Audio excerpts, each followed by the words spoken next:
நீங்கள் ஐடியாலஜியில் தான் 5 பேர் அடையாளப்படுத்திருக்கீங்க. அந்த 5 பேருடைய ஐடியாலஜி என்ன? பெரியார் ஒரு முரண்பாடுடைய மூட்டை. அப்போ நீங்கள் திராவிடம் ஐடியாலஜி தூக்குறீங்களா? அம்பேத்கருடைய நூல் வெளியீட்டு நடந்துச்சு. 10 நிமிஷம் 12 நிமிஷம் பேசினார். அம்பேத்கருடைய அரசியல் இன்றைக்கு கால சூழ்நிலைக்கு என்ன தேவை அப்படின்னு அவர் பேசலை. அம்பேத்கர் பள்ளிக்கூடத்துக்கு போகும்போது அவருக்கு தண்ணி கொடுக்க மறுத்தாங்க, தனியாக உட்கார வச்சாங்க. இது எல்லாருக்கும் தெரிஞ்ச கதை தான். அதுவும் அவருடைய வாழ்க்கையில் நடந்தது. அம்பேத்கர் அதிலிருந்து மீண்டு இந்த சமூகத்துக்கு என்ன பண்ணார்? அவர் வெறும் ஷெட்யூல் காஸ்டுக்கான தலைவர் கிடையாது. இன்றைக்கி நம்ம எல்லாரும் படித்து பட்டம் பெற்று ஒரு இடஒதுக்கீடு வாங்கிடணும், அதுக்கு அம்பேத்கரும் காரணம். அவர் ஒட்டுமொத்தமான ஒரு நேஷனல் லீடராக இருக்க வேண்டியவர் அப்படிங்கிறத தானே விஜய் சொல்லியிருக்கணும், தன்னுடைய தலைமுறைக்கு கடத்தணும். அம்பேத்கர் ஒரு ஷெட்யூல் காஸ்டுக்கான லீடராக தான் அவங்க கட்சிக்காரங்களும் இன்னும் பார்த்துட்டு இருக்காங்க. அப்போ நீங்கள் காமராஜர் எடுக்கணும்னா காமராஜர்கிட்ட தனித்த கொள்கைன்னு ஒன்று கிடையாது. காமராஜர் கொள்கை என்பது காங்கிரஸ் கொள்கை தான். அவர் ஒரு நேர்மையான ஆட்சியினுடைய ஒரு அடையாளம். இங்கே வேலுநாச்சியாருக்குன்னு தனித்த கொள்கையெல்லாம் கிடையாது. அவங்க சொல்லப்போனால் சுதந்திரம் அடையாத ஒரு 250 வருஷத்துக்கு முன்னாடி உள்ளவங்க.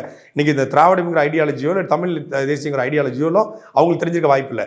அவங்களுக்கு அந்த கணவனை கொண்ட வெள்ளைக்காரனை அடித்து நிலத்தை மீட்கணும், அவ்வளோதான். பழிக்கு பழி வாங்குறது தான்.